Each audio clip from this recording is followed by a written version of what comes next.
Warships from America, Japan and India are right now off the coast of Sydney, joining Australia in high-end warfare training dubbed Exercise Malabar.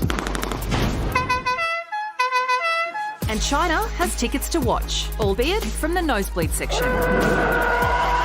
China tracking the Navy exercise since it commenced on August 10, with 300 of their satellites performing thousands of flyovers of Sydney Harbour. We have detected quite a few manoeuvres during the exercises. These are all the Chinese Earth-observing satellites that have overflown the site since the beginning of the Malabar exercise. This latest game of peekaboo, coming after 3 Chinese satellites, was spotted spying on the Talisman Sabre war games off Australia's north coast in July. So, why is China so keen to spy? China is interested in any military activity in Australia, and the fact that we've got military activities in Sydney Harbour at the moment makes us a target of interest. Chinese military and intelligence satellites would be collecting photos of Australia every day. They'd be looking at military facilities, troop movements, economic indicators. Our leaders are unfazed. Today, the Deputy PM's office telling the project, the Australian Defence Force takes prudent measures to safeguard the information security of Australian and participating forces. Defence tracks satellite movements as part of broader space domain awareness efforts. All this comes as China released this kick-ass video overnight. Hosted by the Chinese military, it's soldiers preparing for conflict in what appears to be the Taiwan Strait.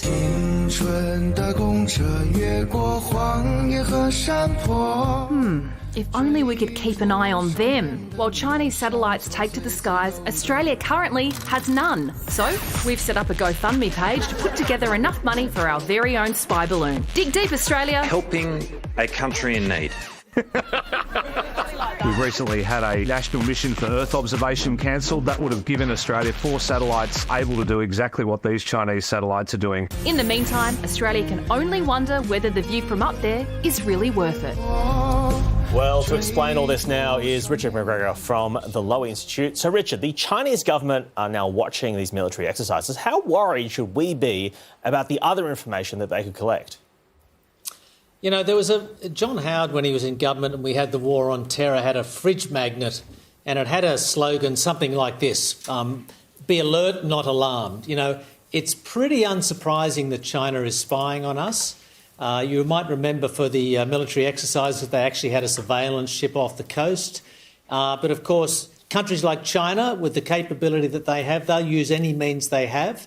And satellites are obviously a much better way of picking up intelligence than a ship off the coast. So it's not surprising to me that this is happening, but it's interesting to read the detail about it. So are the satellites just doing surveillance, or do they have other capabilities?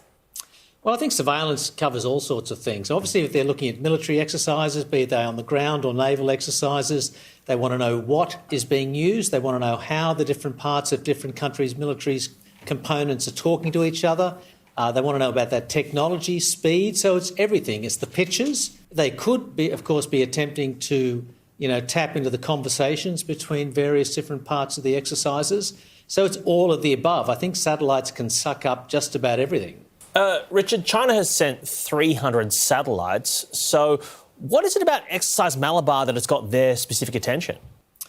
Well, everything is heightened geopolitical tensions these days, US-China. So they want to understand exactly what we're doing, how we're, as I said, talking to each other as militaries. So they want to know it all. They want to suck up as much as they can and then sift through that data. Now, I might say, I don't take the moral high ground here. I hope we're doing this to them. I expect we are. Australia has a geospatial intelligence agency as well. The difference is, of course, is the capability. We can't swarm 300 or so satellites like the Chinese can. But if you combine our capabilities with the Americans, with the Japanese, it probably just about matches that of China.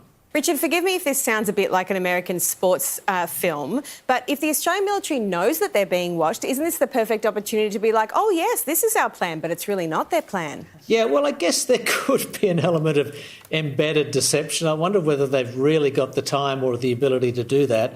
Remember, these exercises, are there for many different things, to work out how to work together, to mix up, ground-based forces, aircraft, naval, all that, to embed an element of deception in there.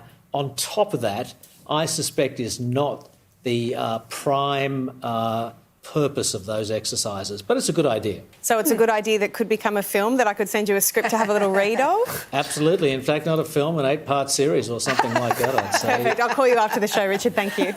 Yeah. Richard McGregor, thank you very much for your time. Thank you.